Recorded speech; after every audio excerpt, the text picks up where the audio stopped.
Disclaimer: I am a law student. Any legal information provided is not legal advice. For that, please hire an attorney.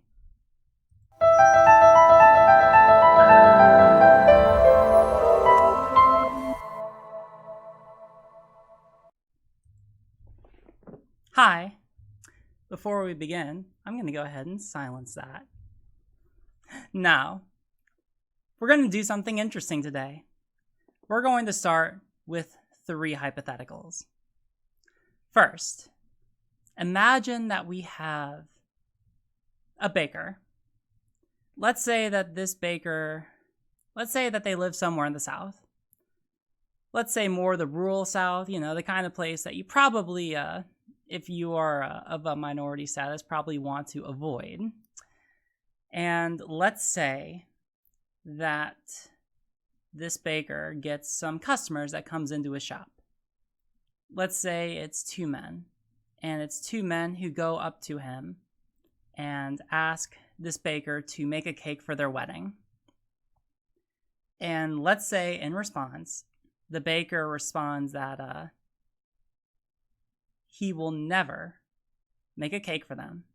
And specifically, the reason that he says he will never make a cake for them is that he will not do something which he says, quote, violates his religious beliefs. All right, so that's first hypothetical. Second hypothetical. Let's say that we have the owner of a barbecue shop. For simplicity, we'll also make it in the South. And let's say that this barbecue shop owner gets someone who walks into her shop. And let's say it's a woman of color. Let's say that this woman of color walks into the barbecue shop and asks to be seated and to be served. And let's say that the barbecue shop owner ends up refusing this person. And let's say that, without using specific language, I'm going to let you use your imagination.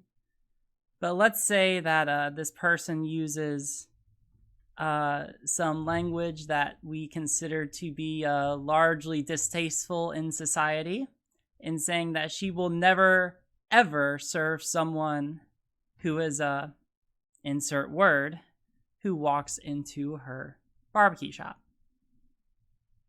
Again, I'll let you assume there. I don't think it's too hard to tell what she was saying. So that's the second hypothetical. Third hypothetical. Let's say that we have a trans woman who, let's say that she walks into a McDonald's. And for consistency, we'll also make it in the South, although this probably doesn't matter as much, unfortunately, in today's society. Let's say that she walks into a McDonald's, and while she's waiting in line, let's say that, to use language that I have mixed feelings on, she doesn't pass perfectly. But, she's just going about her business, so she stands in line at McDonald's and she's waiting to place her order. When suddenly someone behind her decides to get her attention and decides to harass this woman, saying that she is delusional, deranged, and someone who will never actually be a woman. Question: what is the common characteristic or trait of all of the 3 people from these hypotheticals?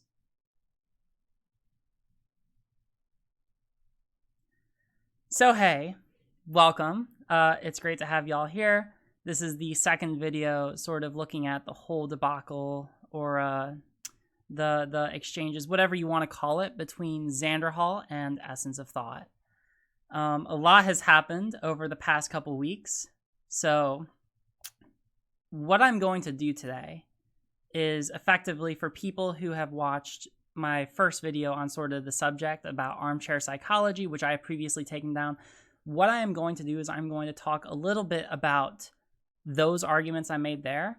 I'm going to rehash some of them, and some of them will be sort of moot points But I'm bringing, like, there are points which I have talked to Xanderhal and Essence of Thought about, but I'm going to bring them back up, A, because it's important to the larger discussion that we have that framework, and B, because it's good for educational value, because ultimately that's what I'm trying to do with my channel, is just to try and equip us all with, you know, some common ground and some common principles that we can abide by as a community.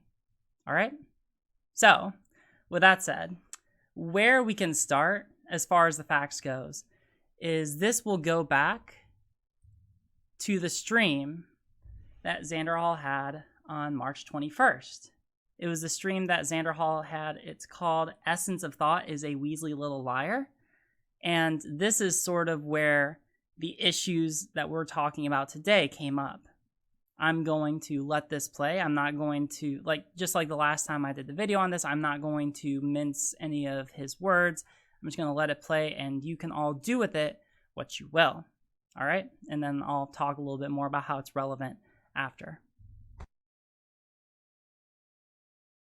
Can I try to rephrase my position in the most concise way possible so you guys understand what I'm talking about here? Because I feel like my take isn't very controversial, and there's just a miscommunication happening. Can I try to do that very quickly? Can I do that really quick? I'm going to bring out paint, all right? All right. So there's a thing, very well documented, I believe, called the cycle of abuse, okay? So let's say you're like a little child, okay? And you get abused when you're a kid, right? You know, this is you, little kid, right? And you get a, you know, let's say this is like a hand slapping him across the face, right? Boom, you're getting abused when you're a kid, okay? Sucks. Terrible. Bad. Very not good, okay? Are you a psychologist, Xanderhal? Yes. So let's say you grow up and you get abused. Is it unreasonable? I know it's armchair psychology, okay? But I feel like this is something most people that have done a bit of research can authoritatively have an opinion on, all right? Let's say you get abused when you're growing up. Do you think it is unreasonable to say, I use brush, yeah. Do you think it is unreasonable to make the case that this can result in some mental health issues as you get older? I know it did for me. No. I'm not making an argument here. I'm literally just asking chat their opinion on this, okay? I'm asking chat for their opinion on this. Do you think it is unreasonable to say that if you were abused when you were younger, when you get older, you have a higher likelihood of having mental illnesses? Sure, but it's not a personality disorder. A personality disorder... Wait, hold on. I actually have a question, chat. Just stop. I'm literally... Oh my god, chat. I'm trying to learn from you. I'm actually curious and trying to learn from you, chat. Can you please educate me on this instead of just saying, just stop, dude? Can you please? Please. Please, chat. I love you all. Stop just saying, just stop. And help me out here, okay? I'm curious. Are personality disorders, and this is a genuine question, I want to know if anybody who has, can speak authoritatively on this. Is there a classification for personality disorders that is, you're coming off... No, I'm asking genuine questions. These aren't leading questions. Is there... Because I want you guys to, point out where I go wrong here, okay? So, are personality disorders classified as, a mental illness? A personality disorder is a type of mental disorder in which you have a rigid and unhealthy pattern of thinking, functioning, and behaving. A person with a personality disorder has trouble perceiving and relating to situations and people. Yeah, I don't disagree with that. Just to admit the disorder part where you say abusive personality. Well, yeah, they definitely have abusive personality. That's definitely true. Maybe that's just, the wording that I have here. I'm assuming that their abusive personality is attributed to some disorder, maybe? Could that be the meme? That could probably be the issue here. I mean, I know, they admit to having some form of mental illness, and they have abusive personality. Maybe that's where the miscommunication is happening here. Wait, chat, is that where the miscommunication is happening here? Okay, I think we're good. I should clarify. I don't think that the reason that they are abusive, entirely at least, is because of their abusive personality or their mental health issues, okay? I think that it's definitely a part of it. However, I don't think abusive personality disorder is a thing. They have mental health issues and an abusive personality. To repeat, so when I last made my video covering this, effectively where I led with from here was to talk about, yes, Xanderhal, you identified that there is a distinction between having a mental health issue and being a bad person, right? And that is a relevant distinction. But there's still a lot of problems with what you're doing, because it doesn't really matter if you draw a distinction between those two things, because A, there is still a problem in coming to the conclusion that person has a mental health disorder, and B, this is a kind of opinion which has such a high likelihood of prejudicing your argument that it's going to really tamper or really dampen the things that you dealt with. And yeah, chat, I saw that. There's a little bit of a lag, but I have corrected the issue. And so really what we're getting into is the first issue that I want to talk about. Oh, crap. How do I...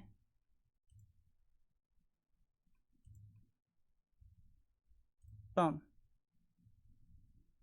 Boom. Boom. Boom. So effectively, this brings us to the first issue. All right? Can Xanderhal make this argument?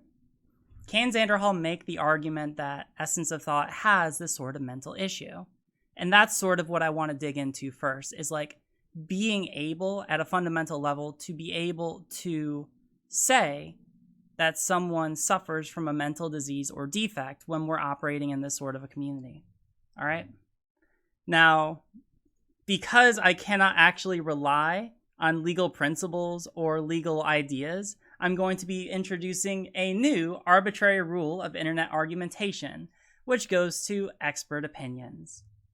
Someone who is qualified as an expert may, by knowledge, skill, experience, training, or education, may give an opinion relating to that experience if A, that expert's scientific, technical, or other specialized knowledge will help a viewer to understand the evidence or to determine a fact and issue. B, the opinion is based on sufficient facts or data. And C, the opinion is the product of reliable principles and methods. And one more. And the expert has reliably applied the principles and methods to the facts at issue. Now, the problem here is that when you're looking at this standard, you do not meet any of the criteria to be able to come to a conclusion that someone has a mental disease or defect. And again, we've talked about this already, but to go through it, in order to make this kind of a conclusion, you really do need some kind of background in psychology, some kind of specialized schooling, and you need to go through the steps of showing us about how that expertise relates to the conclusion that you came to. Yeah, you talked about your own personal experience with mental trauma, and yeah, you talked a little bit about how Essence of Thought has talked about it on their own, but for you to draw that independent conclusion on your own does not satisfy any of these requirements here. Now, the reason why this rule exists, or at least the rule that this is based off of, is that in the court of law, what we want to do is we want to protect people from evidence that is not trustworthy. All right, what we want to do is we want to protect you as the viewer, as ultimately the person that matters, because like I have my own opinions, but like you as the audience, you are the people who really have opinions that matter, at this point, because, you by giving us views, and you're the people who are ascribing us a larger platform. So we as content creators, we have a standard that we have to meet to be able to give certain opinions, right? And we have to meet that standard because we have to protect you, because otherwise we can lie to you, right? And we want to be able to hold content creators to a really high degree of credibility. And so that's why on this first issue, it really doesn't seem like Xanderhal was able to say this. Now, people might be asking, all right, well, if Xanderhal isn't able to say that, well, what is Xanderhal able to say? And that brings us to the second point, which is Rule 2.0, as I am calling it, lay opinions. If someone is not speaking as an expert, their opinion should be limited to one that is A, rationally based on their perception, B, helpful to clearly understand another aspect of their opinion or to determining a fact and issue, and C, not based on scientific, technical, or other specialized knowledge within the scope of Rule 2.1. And that's roughly adapted from Rule 7.1 of the Federal Rules of Evidence. And so the reason why, effectively to go through this, you can talk about things which any reasonable person would be able to, right? Like, for example, Xanderhal talks about how this was, talks about how Essence of Thought would be a bad person by virtue of the fact that they were abused as a child, and by virtue of being abused, that might lead someone to be an abuser later on. That straddles the line, but the justification that Xanderhal gives is the fact that Xanderhal was himself abused as a child. And that brings us sort of into the realm of rationally, like based on his personal experience, based on his personal conception, right? Xanderhal is able to talk about this. Let me edit this a little bit so that isn't... I'll have to fix that later. But anyway, the point is that Xanderhal was able to tie it to his personal understanding of sort of how being abused as a child can lead someone to be an abuser when they grow up. And to that extent, what he said about whether or not Essence of Thought was a bad person, that's fine, because that just goes to his personal understanding of things. But the minute that he tries to take that into the realm of, and that implies that they have a mental defect, that is overstepping the line. That is going into an expert opinion. That is something that he is not allowed to say, because he hasn't told us what gives him the right to be able to give that sort of expert opinion. All right?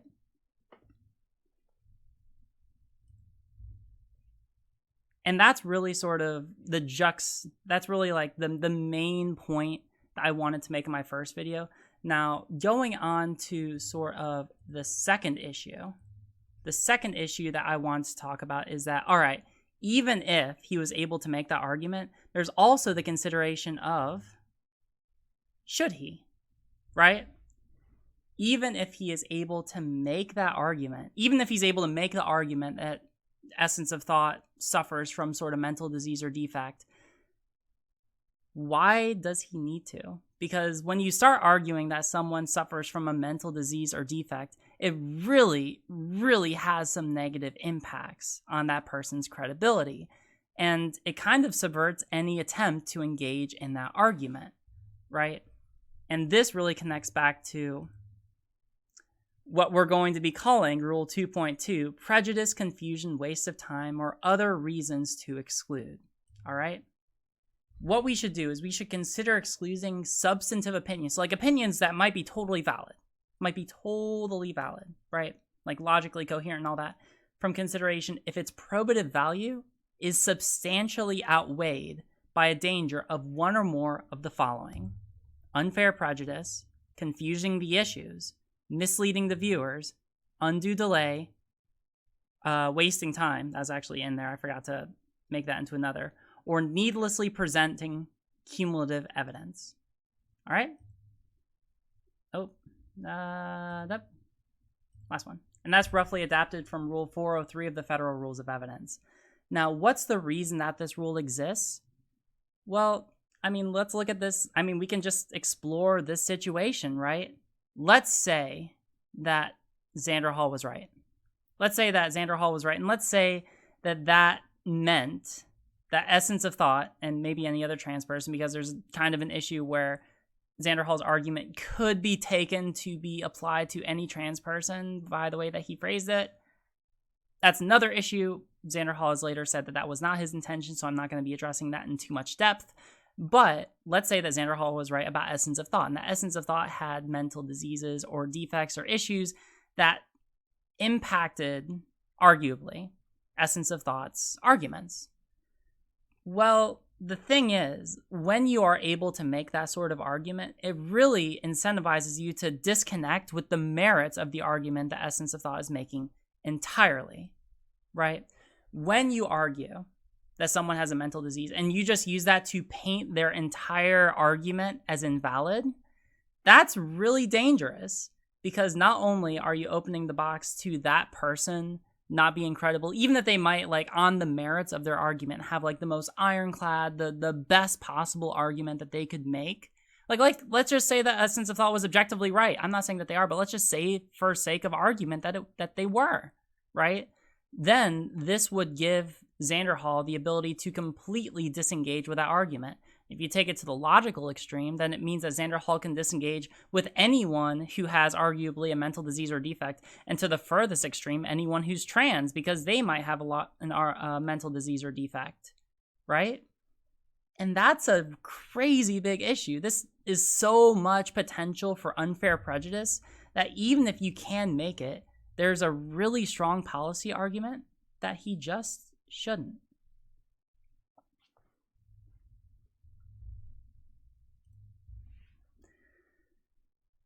And that was really the crux. All of that and the totality of it, that was the substance of my previous video. All right. That's the TLDR, that's bringing it all together. And what I did at the end of it was I made a point to clarify that this was not meant as a criticism of Xanderhal, right? I mean, constructively, sure, but it wasn't meant to be an attack on him. It wasn't meant to be something to like slander his name or call him a bigot or anything like that, right? That's not what it was. What this was me as someone who was watching him, someone who, you know, is a fan of his, like, and now we've gotten the chance to talk, and, you know, I feel a lot closer to him, right? You know, this is not meant to be something to harm his credibility or to hurt him, but it's just meant to sort of further this conversation about something which arguably was an honest mistake and how to move forward from it. Fortunately, after this video had come out, I don't know if y'all can hear, there are sirens in the background. Baltimore is constantly burning. But anyway, after I put out my original video, Xanderhal and Essence of Thought both actually ended up reaching out to me, which was crazy because I'm still a relatively small creator and I didn't think that I would get that much recognition. I certainly hoped that it would, but, you know, I didn't exactly get my hopes up. But I was able to start a conversation with both people, and since then, wow, has a lot happened. Like, wow, has a lot happened. And it's been really interesting, and I've been able to talk with Essence of Thought, and I've been able to talk with Xanderhal, and I've been able to talk with a lot of the parties involved, including people like Sash or Jamie or Black Magic Bimbo, and mind you, to everyone, and I understand that people in the chat probably have very mixed feelings about everyone involved, or very strong feelings about everyone involved, and understand I'm trying to be as objective as a third party that I can be. And so I'm like, I will say that personally, so far my interactions with everyone, for the most part, has been very cooperative and very pleasant. So thank you to everyone who has been willing to talk to me and been willing to share their experience. For the purposes of this video, right, because as I talked about previously, if you need a brush up, then look at my last video on what is an argument. Essence of Thought and I got into a small argument on Twitter, right? And effectively, they responded to my video. I responded to their tweets in conversation, and I watched the video that they posted about Xanderhal, and I made like a large document sort of cataloging like all of my questions about it, any possible issues that I had, and I added them afterwards. And we had some more dialogue, and at the end of it, there were really sort of 3 major issues, technically 4, like I touched on the last video. The first overarching issue, which I touched on last video, was what is an argument. We've already talked about that. If you need a refresher, you can go and watch that. That's already up on my channel. It's been up for over the past week. Which brings us to sort of the other issues here. What is a bigot, or what does it mean to be a bigot? What is harassment? And is there space for cis people to lead discourse in the leftist/trans community? Right? Those are sort of the main issues that we have. And as I said, I'm going to be addressing each of these, or I'm going to hopefully try to address each of these individually as I am able to give them the best effort that I can. And this week we are going to be talking about the next issue, which is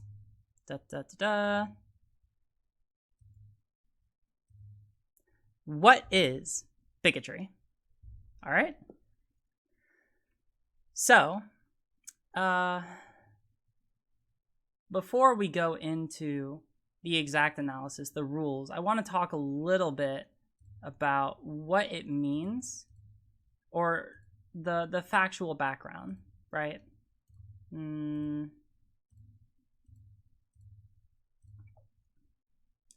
So what happened was that as we were talking, as we were having this back and forth conversation, and as I was doing more research, I eventually learned that the clip that I showed you at the beginning, the clip from the stream, this was not the first time that Xanderhal had made this argument. Actually, this has been something which has been a long-standing issue between Xanderhal and Essence of Thought, and that it actually goes back into earlier this past year. when Xanderhal, now from my understanding, the facts of how this erupted, of how this came about, aren't as relevant. The rough background is that this came out of a dispute between him and Essence of Thought over the situation with Natalie and having Buck Angel on her channel, right? That is my understanding. And what happened was that Xanderhal responded to Essence of Thought, and Xanderhal said this: "It's a well-known fact that EOT is legitimately an abusive piece of shit with mental issues. I hope they seek professional help so they can get better and improve their life. It can't be healthy to live like that." Essence of Thought quote tweeted and responded, "I have mental health problems. I am seeing a therapist regularly. They give me the confidence and the tools to keep fighting transphobic and ableist abuse like this. Because it's not healthy to roll over and take this sort of transphobic and ableist abuse. Quite the contrary." And honestly, this exchange singularly outlines the entire issue that I'm trying to tease out. I think that we've already sufficiently established that there are problems with what Xanderhal said, and I think that we have largely resolved them. More on that later. But it's interesting that Essence of Thought made this out to be transphobic and ableist. And in Essence of Thought's video, this is one of the examples. This is actually the very first citation that Essence of Thought has in their video on Xanderhal, right? If you go back and you watch it, where they cite Xanderhal as being a bigot, all right? And so this is sort of the thing I want to tease out. Is this actually evidence of Xanderhal being a bigot? That's what we're going to be talking about. Transition.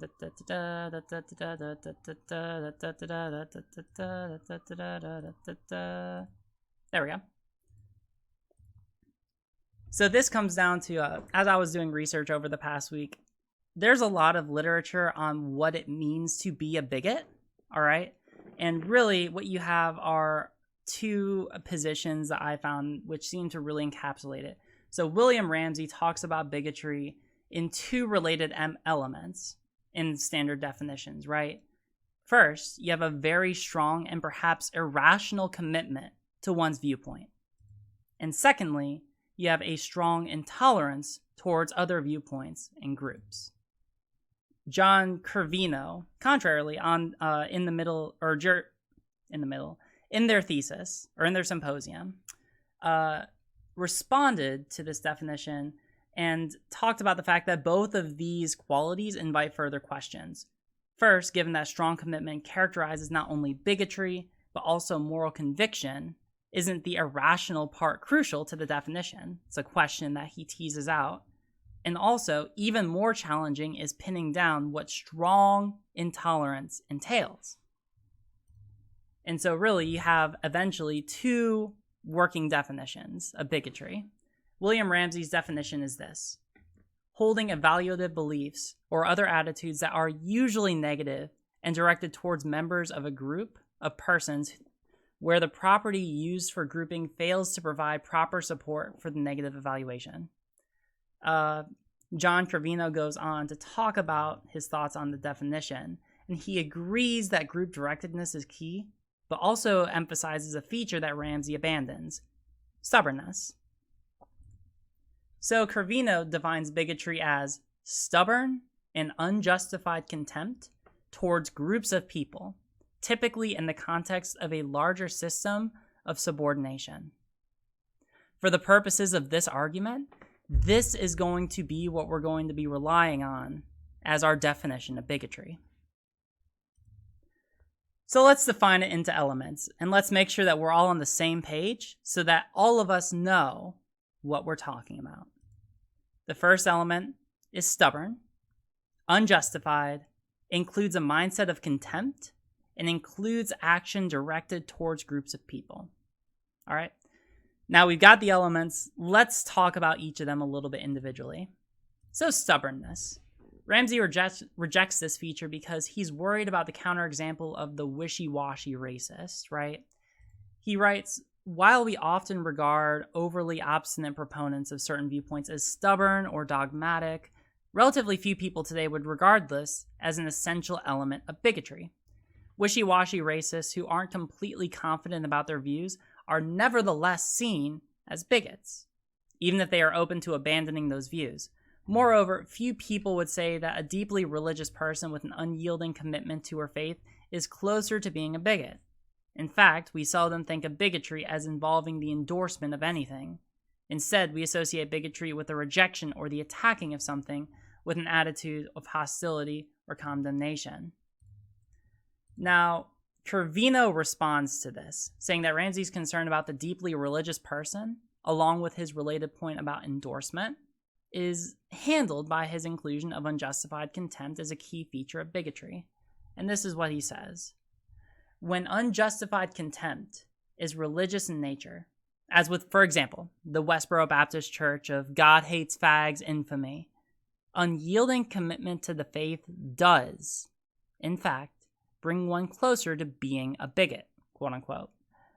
More important, I disagree with his claim that most people would not consider dogmatism or stubbornness an essential element of bigotry, as well as his related point about the wishy-washy racist. The wishy-washy racist should not be labeled a bigot for two reasons. First, such labeling would make bigots of virtually everyone. In a society as permeated by racism as ours, most people harbor some racist beliefs and attitudes, even if only implicitly. Those who are willing to abandon those beliefs and attitudes in light of contrary evidence are not, and are generally not labeled as bigots. This is actually really interesting because this, for people who watched my last video, relates back to what is called the atmosphere effect. When we're talking about bigotry as a major premise or a rule that we want to abide by, when we're trying to figure out who to call a bigot and who to not call a bigot, when you start broadening the term so much that eventually you're able to call anyone a bigot, then the meaning of the term loses a lot of credibility. This is what Trevino is pointing out here, right? That when you broaden the term to include anyone, even people who might act in a certain way, even people who might have temporary values that go against, like that might be quote unquote transphobic or ableist or whatever, if you count those people, even if they are willing to change their minds after they are confronted with what they did or believe that was wrong, then you're able to basically categorize anyone as a bigot. For example, I think about my family, right? Who before I came out were largely conservative, from a conservative small town, and most of them didn't have great views of trans people, right? And they were probably people who would be considered wishy-washy transphobes, right? People who sort of had some transphobic beliefs, but largely based on the fact that the only time they've seen someone or a trans person on national television was when Caitlyn Jenner went on to say that the hardest part of being a woman was picking what to wear in the morning. It does not invite great inferences for the random onlooker, right? And so it's important because eventually when I came out to them and I confronted to them that, like, hey, that's not the reality. Like, obviously there's a lot more things that are harder for being, that obviously there's a lot more to living as a woman than like just picking what to wear in the morning. And obviously there's a lot more nuance and all that. Then they were able to understand. And like now they're super supportive. But they would have been labeled as a bigot if we included the fact that they at one point had beliefs which weren't the greatest, but virtually out of ignorance, right? That's what we're talking about here, right? Stubbornness where you maintain those beliefs even after you are confronted with the fact that you did or believe something that's wrong. The second related reason is that the compliant bigot is a contradiction in terms. The inclusion of obstinance in the standard dictionary definition of bigotry suggests as much. So while the wishy-washy racist views are wrong and odious, they are not strictly speaking bigoted, precisely because of their responsiveness to contrary evidence. Cool. Is everyone on board? Is everyone good? That was a mouthful.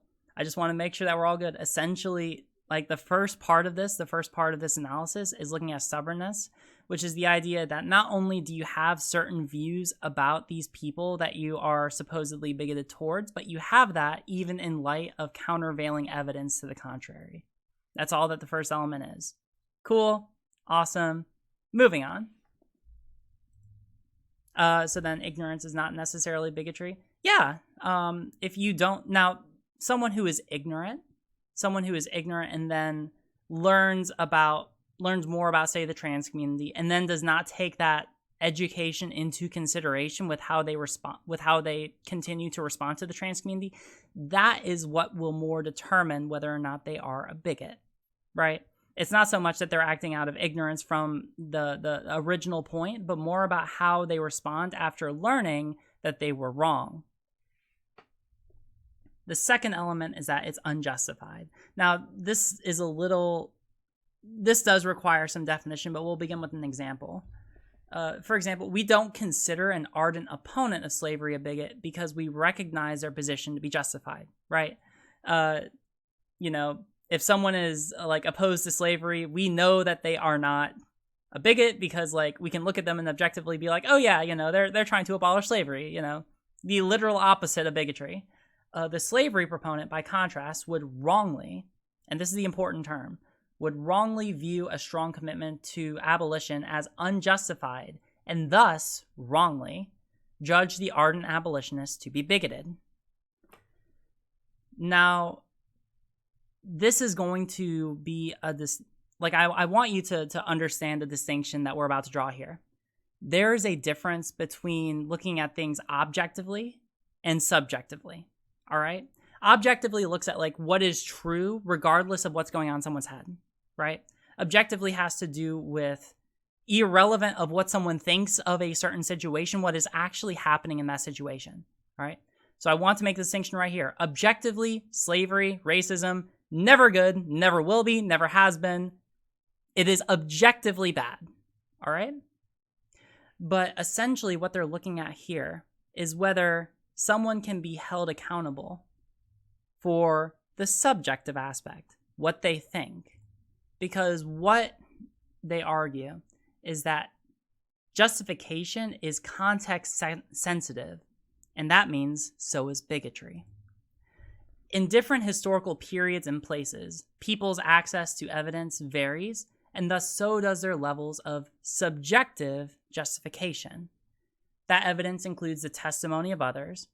It's harder to meet the threshold for being a bigot in a society where most others share one's wrong-headed view than in one where one's bigotry is frequently and openly criticized. What this means is that if we were to travel back in time, way back in time, actually, you know what? We don't even have to talk about racism. Let's just travel back in time a couple of years to when trans people were just beginning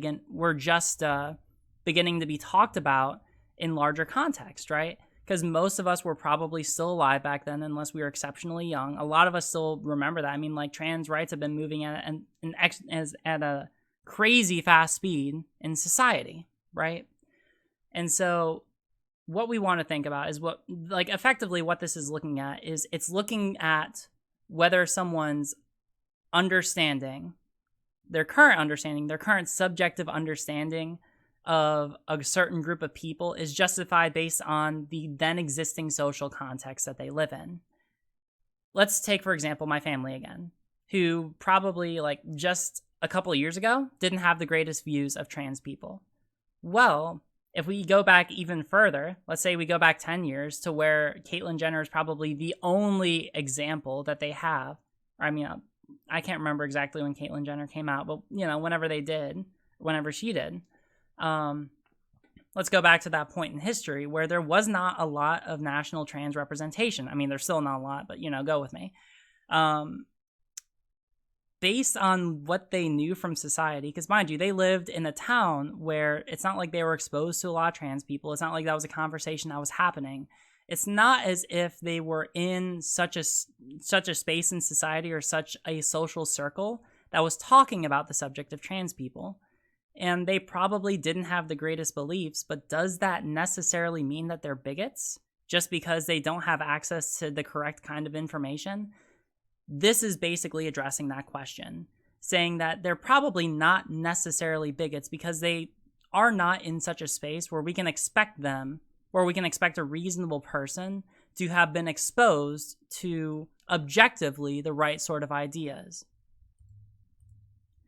Note that the lack of justification inherent in bigotry is often accompanied by a systematic insensitivity to or discounting of evidence that would upset the bigot's views, a point also related to the stubbornness element.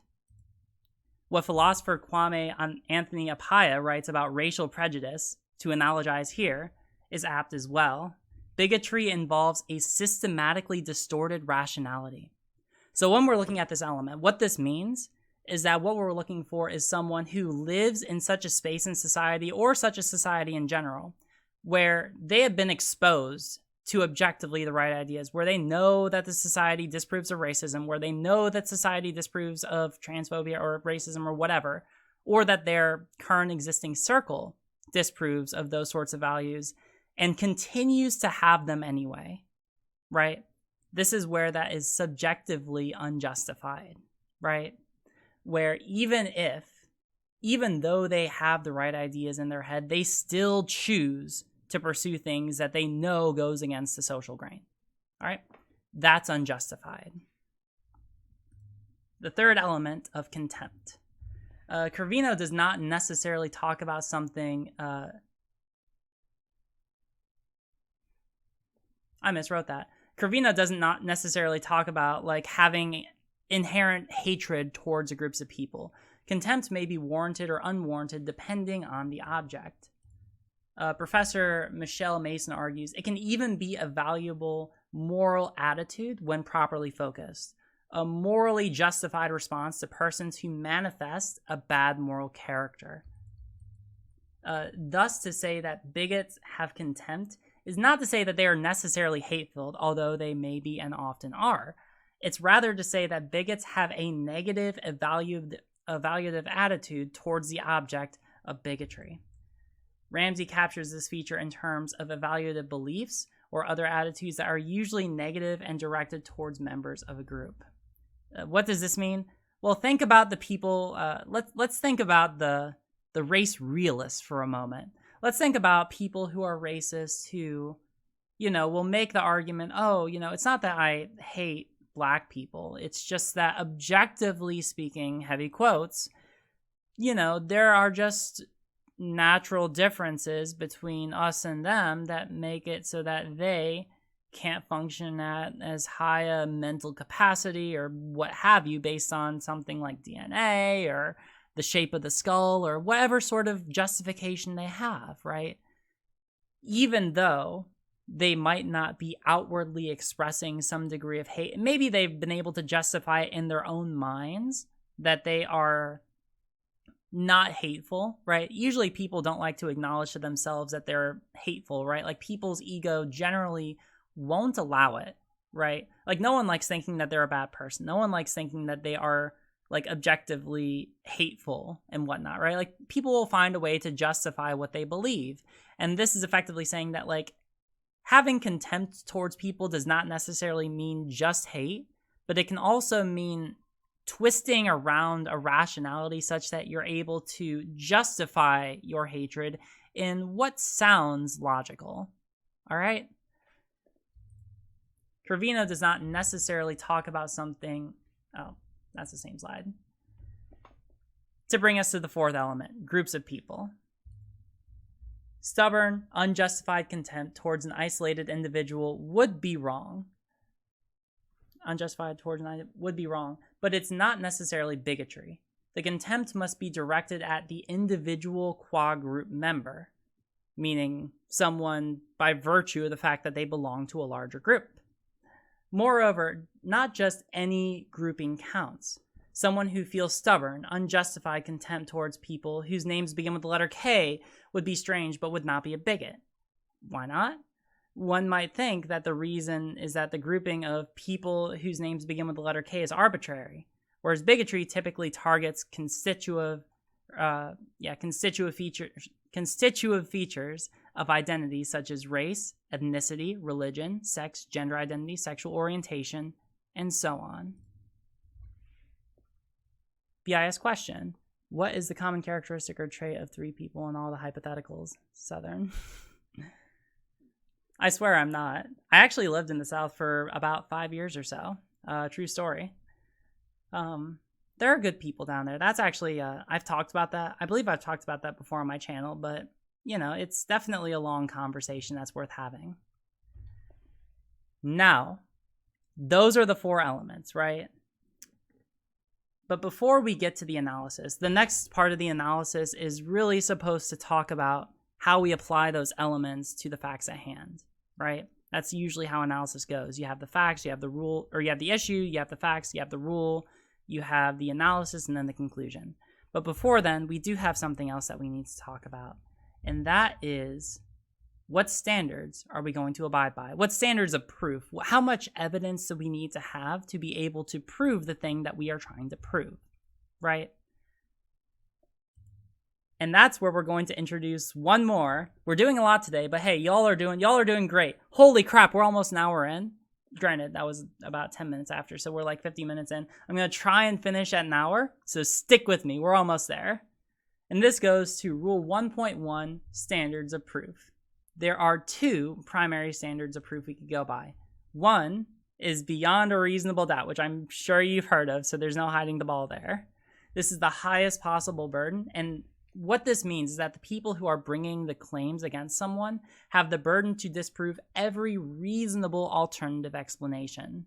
All right, so it's not impossible to meet this burden, right? But it just means that if there's another possible reasonable alternative explanation for why something happened the way it did, then we can't make the conclusion that we want to. All right? Comparative to preponderance of the evidence.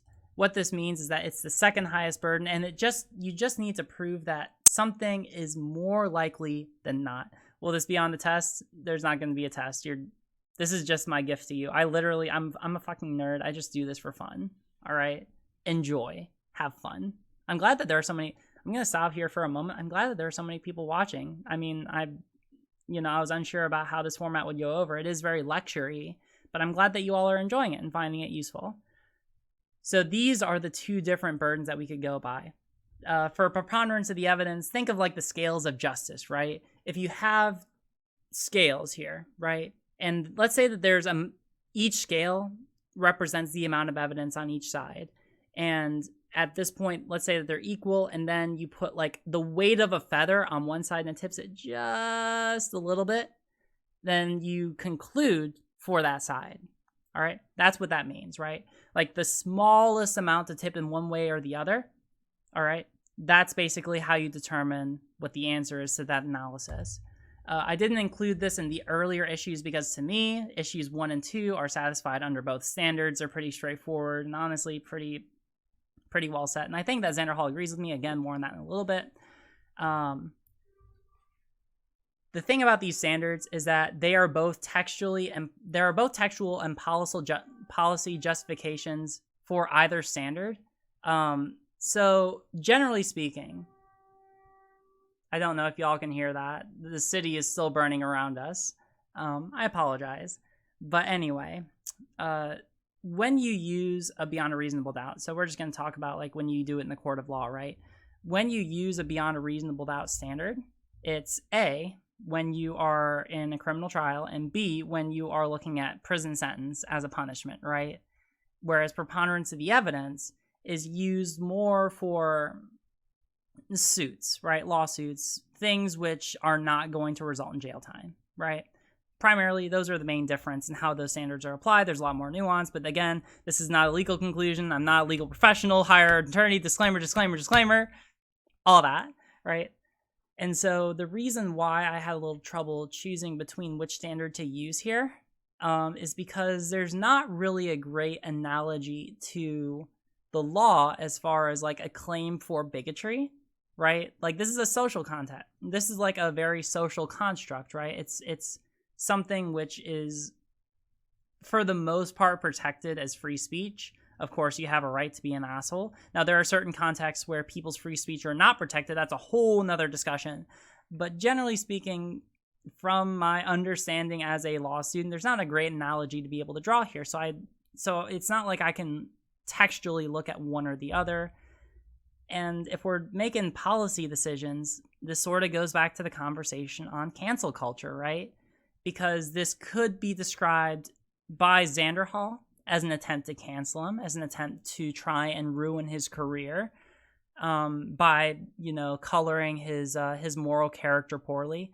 But Essence of Thought might also make the argument that it's not that it's like the Essence of Thought and the people who are criticizing or attacking whoever you ask, as Xanderhal, are just criticizing him, and that they would argue that he would actually suffer no harm as a result, right? So you have two different arguments for either burden. I can't say which one to apply, so I'm just going to analyze under both, and I'm going to let you as the audience do what you will with that. All right? Cool. So, the analysis. First step, was he stubborn? And to this, I gotta say, arguably. Well, arguably not, I'm sorry. And we're gonna see the video. We're gonna watch another clip here so that... So what happened was that I ended up having a conversation with Xanderhal, all right? And we ended up having a conversation basically to the effect of the issues that I have talked about so far. And I wanted to ask him specifically about his intent for why he made the arguments that he did. And this is a clip where he talks specifically about that. I'm going to let it play. I'm not going to interrupt. I'm not going to mince his words. I'm going to let him just say his piece, and then we'll resume the conversation. The thing that I take issue with is like taking that to imply some sort of mental defect or disease, right? Like that seems like sort of a non sequitur. It's that like as far as your argument goes, it does not necessarily seem to be like I don't understand the necessity to connect that to like a mental defect or disease. Like it seems both unnecessary for your argument. Like you don't need to make it for your merits. You can just say that Essence of Thought, if they did that, is a bad person. I don't see why trying to imply some sort like something beyond that is necessary for you. Yeah, that's definitely one of the things I regret about my my covering of Essence of Thought is that I don't feel like I did the best job of like covering myself on the ableism claim. My claim was never that like Essence of Thought has some sort of mental condition that makes them act the way that they do, and so that is why they engage in the bad faith abusive behavior that they do. My take was more so that people who, and I think you'll agree with this, I don't think this, like you need to agree with this. Generally, if you grow up in a fucked situation, there's a high likelihood that you're going to go through your life believing that that kind of behavior is acceptable, right? So if you have like abusive parents that like lashed out and hit you when you were a kid whenever you did something wrong, you may grow up thinking that it's acceptable to hit somebody or get violent if that's what you're in. That doesn't mean you have any type of mental condition, but it is an explanation or a possible reason for why you think it would be appropriate to behave in that way. And I feel like that's probably what happened with Essence of Thought. I guess that's armchair psychology, but just from my experience, that was my assumption. Just because Essence of Thought has talked about how they've been abused in their life, and yeah, it just seemed like a reasonable conclusion to come to. Twice in a row. I'm sorry. I'm really trying my best. It's also very late and I've had a long week. But anyway, no time for excuses. Let's get going. So in case you did not hear, effectively what Xanderhal said was this, right? That Xanderhal was not trying to talk so much about Essence of Thought having any sort of mental disease, but just that Essence of Thought, because they had certain mental issues that Essence of Thought has talked about before, and that this Essence of Thought has been the victim of abuse from a younger age, then that would make it more likely that Essence of Thought would become an abuser later on, right? And again, you can do what you want with the credibility of that statement, considering that in a clip that I played towards the beginning of the video, that Xanderhal specifically said that he was trying to make a conclusion about Essence of Thought and whether or not they had any sort of mental disease or defect, or something to that effect. I'm not going to try and tell you what you should take from that statement, but as far as our analysis goes, I'm going to take it at face value and say that he wasn't trying to imply anything negative or imply necessarily that Essence of Thought had a mental disease or defect. But again, there's conflicting evidence about that, so I'll leave that to you and your discretion. All right?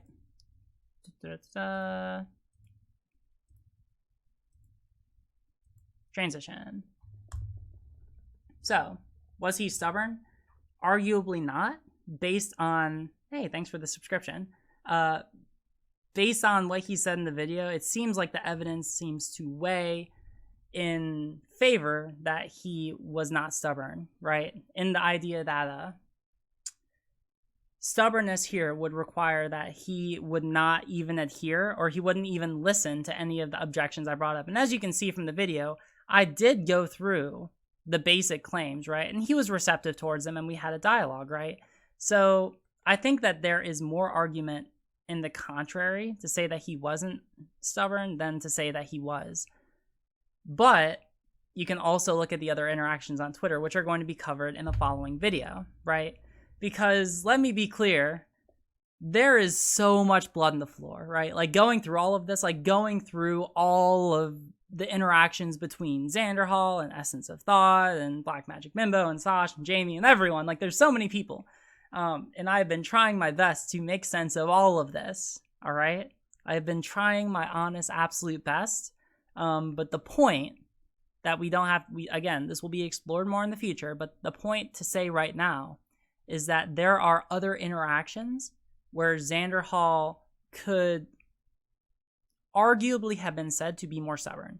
That it is arguable that Xanderhal has done or said things which would imply certain beliefs that might be wrong, and that because he has not listened to the objections of these people, including Essence of Thought, and he hasn't changed, because that is like a primary claim that Essence of Thought brings against him, right? Like a primary claim that Essence of Thought brings against Xanderhal is that Xanderhal is a bigot because he has done bad things, again, to be defined and determined, in the separate analysis, but that he has done bad things and that he has not learned or changed his actions, right? That's essentially the argument. And if it is true that Xanderhal has done bad things or has said bad things or has bad beliefs and has not changed his opinion, then yeah, that would make him stubborn. But right now it seems like the evidence is washy. And so what I can say, and before I get to the conclusions, I will say in his defense as well. So I just sort of played, the advocate of Essence of Thought. Now do play the advocate of Xanderhal, right? Xanderhal, even if he did do things that were bad, it's not like the people who were criticized by him responded in the greatest fashion. As I understand it, Twitter is a pretty toxic environment, and I get that a lot of people throw shit and shade at each other, and I'm beginning to see that myself. Like, I'm getting into Twitter. By the way, you should totally follow me on Twitter. Link is down there. Oh my god, I'm sorry. But anyway, I am beginning to see that it's a pretty toxic platform, right? And I get that. But when you are looking for an apology or you're looking for someone to recognize what they did was wrong, it is not exactly the greatest way to go about it by responding to whatever it did that allegedly hurt you, by lashing back out in return, right? Here, this is where my personal, I'm not sure if you would call it bias or experience or what have you, I think that there are different ways to take it, weighs in, right? Because I made a video criticizing Essence of Thought, or not criticizing Essence of Thought, criticizing Xanderhal on the arguments that he made, and he responded to it, and we literally had like a 2-hour conversation about it, and that does not sound like stubbornness to me, all right? And so really, at the end of the day, is it beyond a reasonable doubt that he was stubborn? No, there are plenty of reasonable doubts. Preponderance of the evidence, again, I'm sort of biased here, and I'm going to leave that to you to decide as the viewer, all right?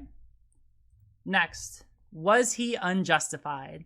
Here, a better way to ask this question is, does he genuinely believe that the opinions of trans people can categorically be dismissed because they experience abuse? And the answer is probably not. Pertinent to the clip that we just watched a little bit ago, right? Like he explicitly said, and again, you can call into question the validity of this. That's a whole nother discussion. I am taking it as valid, or I'm taking it as a valid representation of what he believes, right? And the fact of the matter is, he went out of his way to say that wasn't the case. I even asked him explicitly at one point, I can't remember if that was in the clip that I played or not, but I asked him explicitly if this was his belief, and he said no. He also said that that was a lie, and that's a bit strong of a statement, but like, he does not adopt, like, as I asked him, he did not adopt this to be true, all right? So I'm going to say probably not, and that circumstantial evidence matters here, right? This is something where Now, I know that Essence of Thought has brought this up in his videos, and I know that Essence of Thought has criticized the fact that Xanderhal has brought this up in his videos, but the fact of the matter is, Xanderhal does a lot of really good work for the trans community. Like, he has repeatedly gone out of his way to defend trans issues, to defend people who are trans, and to debate people who are transphobic and have transphobic ideas. And, like, that does not read as someone who genuinely believes that the opinions of trans people can categorically be dismissed because they experience abuse, right? Now, again, I think that there is some, like, the next layer of this argument, and this is the argument that Essence of Thought makes, is that, oh, well, Xanderhal just makes these arguments so that he can take advantage of the trans community because that way he's able to buy their support, right? If he, I believe that the exact quote from Essence of Thought was that, oh, I just debated this transphobe. How many, do I get another 5 misgenderings? And I'm just not sure how valid that idea is. It seems really short-sighted to me to try and argue that someone is appealing to an audience that they are also specifically trying to attack. It's like, I'm trying to think of a good analogy here, but like, it just seems like a ridiculous idea to me, right? The idea that you are trying to pander to an audience, which you are at the same time trying to subvert, and that you are trying to harm. Like, in order to get a giant platform as large as he has, with 30,000 people, a large majority, actually I won't say a large majority, I'm technically not sure, but I know that there's a lot of trans people who follow him, myself included. And it's hard to say that all those people are not that they all feel like they're being negatively affected and still continue to watch him in spite of that. It just does not seem reasonable to me. Granted, I understand that's an argument that can technically be made, but it just does not seem reasonable to me. And so in terms of the preponderance and the beyond a reasonable doubt standard, I'm going to say it's not there, right? Like, preponderance, it definitely weighs, like, to me, it weighs much more in favor of Xanderhal. Third, does he act with the mindset of contempt? And here I'm going to say it's arguable. And here's the reason why I'll say that. He's clearly not acting with overt contempt, right? Like, obviously he's not. He has not done anything which would suggest, at least to me, that he has negative feelings towards the trans community at large, right? Like, that has not been conveyed to me, at least in any clear and convincing statements. But there is sort of this question of whether or not he's acting like the race realists do. Oh, I don't actually hate trans people. It's not like I'm, categorizing all trans people like this. It's just, these specific trans people who have been affected by childhood abuse, right? I see the argument for that. Do I think that? Now, this is something which, unfortunately, I can't say much more on this than that and offer this to you as an audience, because it does require going to his mindset. And I think that there's enough evidence that this can go either way, right? Like, this is something where circumstantial evidence matters. And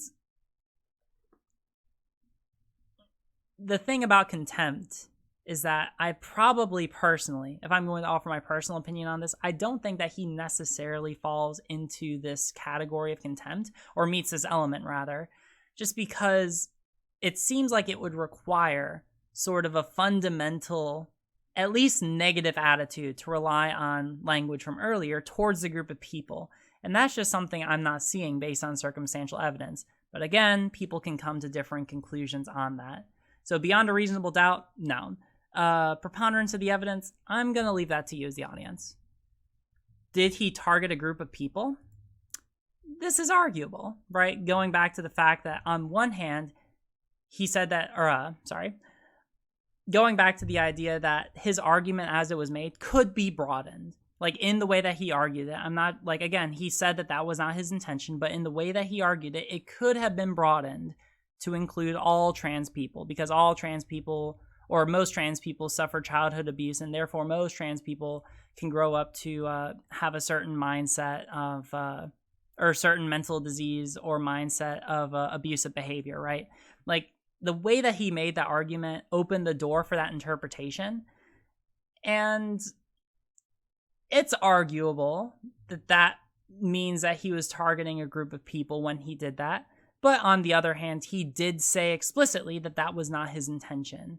I'm going to take that as what I primarily make my decision based off of, but I understand that there are arguments for both sides of that.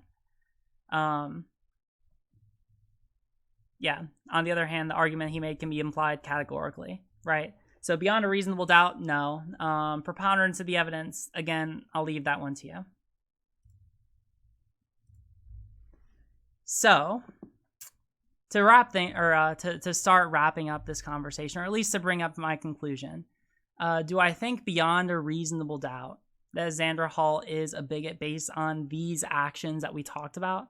No. I think that there are plenty of other explanations for why he did the things that he did, a lot of them that we went over at further in depth. Now, do I think that he's a bigot if we go by a preponderance standard?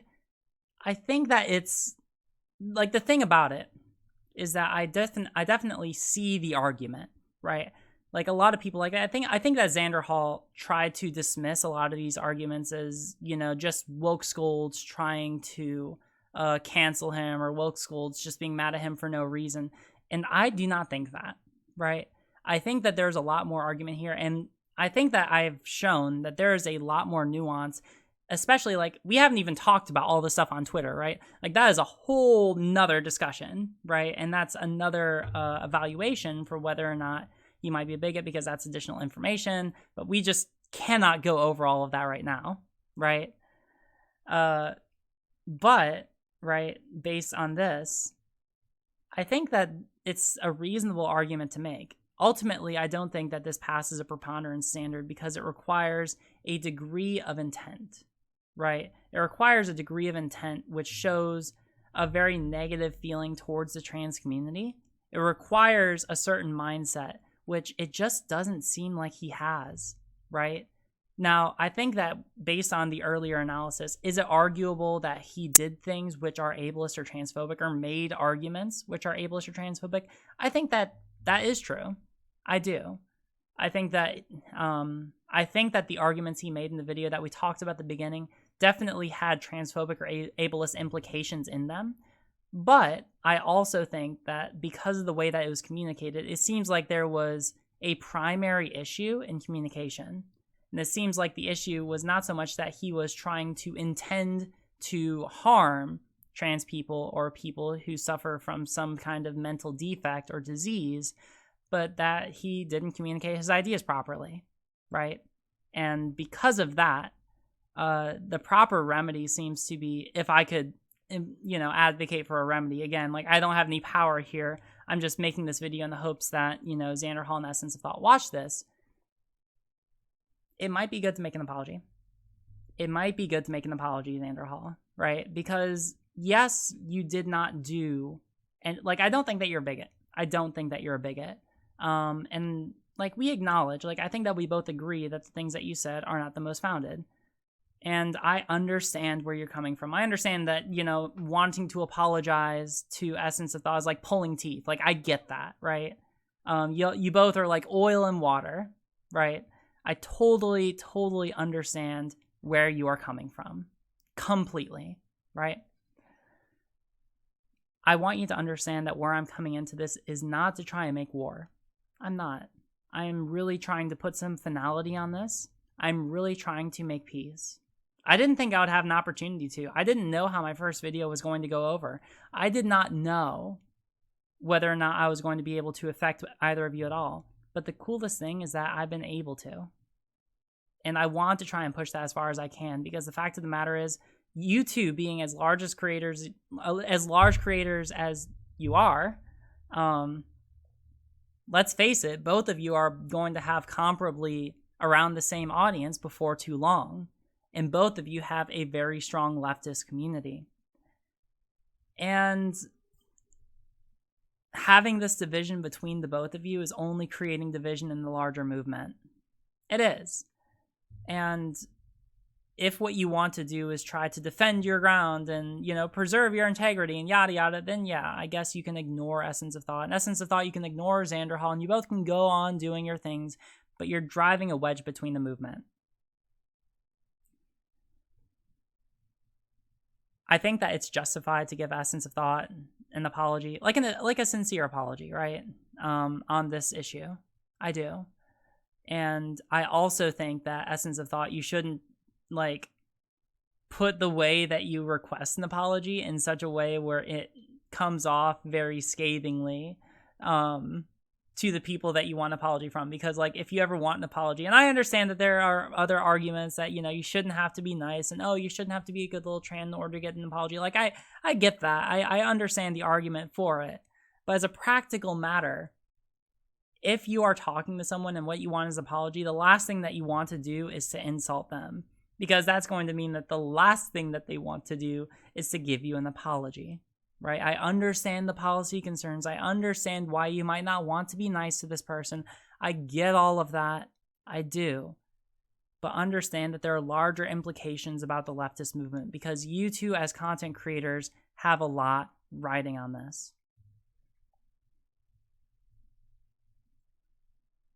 Now, as a little bit of dicta, as we call it, or I guess if I was making like a formal opinion here, like imagine if this was like a law, or if this was like an opinion by a judge at law.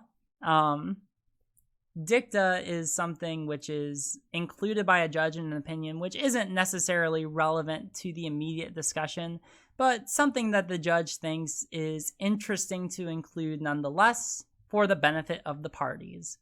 And so this is my gift to you, essence of thought, as dicta. I want you to entertain the question of, what if Xanderhal is a bigot? What does it matter? Now you might look at me, audience, I want you to stay with me. I want you to stay with me, all right? Because this goes back to, for people who are watching, I think I have largely a leftist audience, but for those of you who are not aware, PhilosophyTube recently put out a video, and it's a video on the nature of creators and the cultures of the fans that they facilitate. All right? And what Oliver Thorne talked about in that video, towards the end of it, he talked about the Sandy Hook shooting, and how after it took place, there were a lot of conservative YouTubers who went to him in private and who talked about the fact that they were afraid because they knew that they had blood on their hands. They were afraid because they knew that even if they recognized that the thing that they caused to happen was wrong, they couldn't get out of it because they had dug themselves into such a hole with their audience, with the messages that they had continued to put out. They had dug themselves into such a place where now they have to keep going. Now their livelihoods are dependent on the fan bases that they've facilitated. Even though they recognize that what they did probably led to, if not definitely led to, the Sandy Hook shooting, they've got to keep going. They're slaves to their audiences. And to that extent, you could probably say the same inversely for most creators, leftist content creators, including Xanderhal. Because let's say that Xanderhal is operating with an intention that, I'm just doing, like, I'm literally just pandering to a leftist audience, and especially a trans audience, so that I could buffer my views and so that I can, make more money. Like, let's say that, or and that he actually hates trans people and thinks that they're terrible and that they should be silenced and yada yada yada. Let's say that he's operating with that sort of mindset.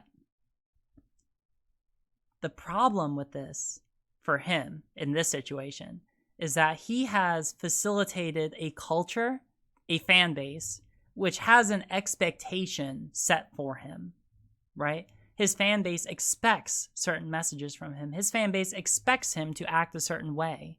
This is what happened in the video where I criticized him way back at the beginning of this video.